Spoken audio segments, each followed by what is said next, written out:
Hi అండి. Welcome to my channel. ఈ video most important video అండి. ఎందుకంటే అసలు మనం ఏం నేర్చుకుంటున్నాం చెప్పండి? మన సనాతన ధర్మం ఎన్నో గొప్ప విషయాలు నేర్పుతుంది కదా!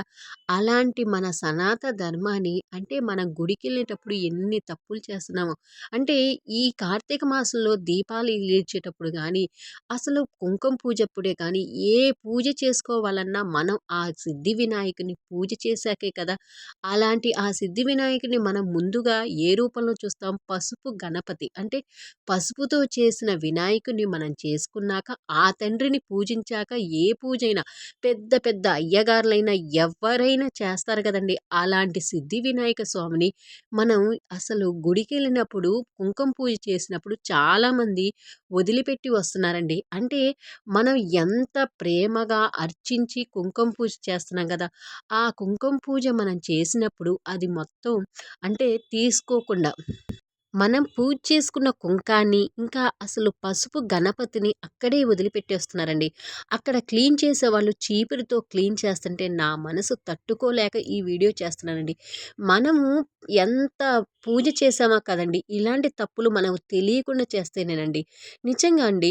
ఒక్కసారి మీరు ఆలోచించండి. ఈ కార్తీక మాసంలో మనం దీపాలు గూడా ఎలిగిస్తాం గదా! అలాగా ఎలిగించినప్పుడు అక్కడ పేపరేస్తారు. ఆ పేపర్ గూడా కుంకుమ పూజ చేసినప్పుడు ఎంతో కుంకంతో అర్చిస్తాం. ఆ కుంకాన్ని కనీసం మీరు తీసుకున్నవంత తీసుకొని, మీరు ఆ కుంకాన్ని పసుపు ఆ గణపతిని తెచ్చుకోండి.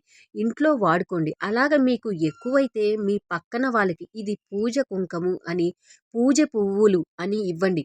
అసలు గుళ్ళో అసలు అది చూస్తుంటే నాకు చెప్పలేనంత బాధండి. అంటే మనం ఎంత కుంకుమార్చన చేస్తామో అక్కడే వదిలిపెట్టేస్తున్నారు. చీపురుతో ఊడుస్తుంటే, ఆ పూజ వస్తువులు చీపురుతో ఊడుస్తుంటే ఎంత బాధగా ఉందో. నిజంగండి మీరు అక్కడ ఎంత పూజ చేస్తారో ఆ గుళ్ళో కావాల్సినన్ని పూలే తీసుకెళ్ళండి. ఎక్కువగా పూలు అర్చిస్తే ఆ పూలు ఇంటికి తీసుకొచ్చి పక్కన వాళ్ళకి ఎవరికైనా ఆ పూలు ఇచ్చారంటే కంపల్సరీగా తీసుకుంటారు. ఎందుకంటే ఇవి పూజ పూలు, పూజ కుంకుమ అని కంపల్సరీగా మీరు ఇవ్వండి. మీరు గుడికెళ్ళినప్పుడు చేసే తప్పులు మన పిల్లలు అంటే మనం గూడా పిల్లల్ని తీసుకొని వెళ్తాంగా. మన పిల్లలు కూడా కొన్ని కొన్ని మనని చూసి నేర్చుకోవాలి కదండీ! మన సనాతన ధర్మం చూసి వేరే వాళ్ళు గొప్పగా అనుకోవాలండి. మన గురించి మనం అంటే మన సనాతన ధర్మం గురించి పక్క వాళ్ళు చూసినా, మన పిల్లలకు చెప్పినా గూడా గొప్పగా అంటే అందులోని గొప్పతనం మనం చెప్పాలి కదా! అందుకని మీరు గుళ్ళో చేసే ప్రతి పూజ కానీ, ఎక్కడికెళ్ళినా కానీ మనం ఏం చేస్తున్నామా అని ఆలోచించుకొని ముందు పూజ చేద్దాం. ఈ కార్తీక మాసంలో దీపాలు ఎలిగించేటప్పుడు కూడా మనం ఏం తప్పులు చేస్తున్నామని మన మనసుతో ఆలోచిస్తే చాలండి. మనం పూజ చేసే వస్తువుల్ని తొక్కకూడదు గదండీ!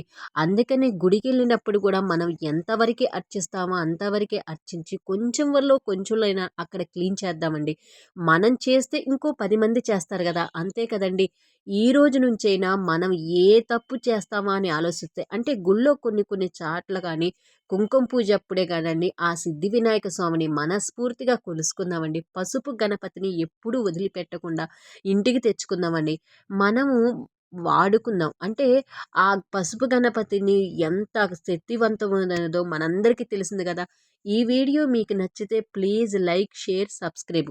ఈ వీడియో మీకు నచ్చితే మీకు తెలిసిన వారికైనా షేర్ చేయండి. ఎందుకంటే ఇది నా మనసులోని బాధని మీకు చెప్తున్నా. ఆ సిద్ధి వినాయక స్వామిని చూడలేక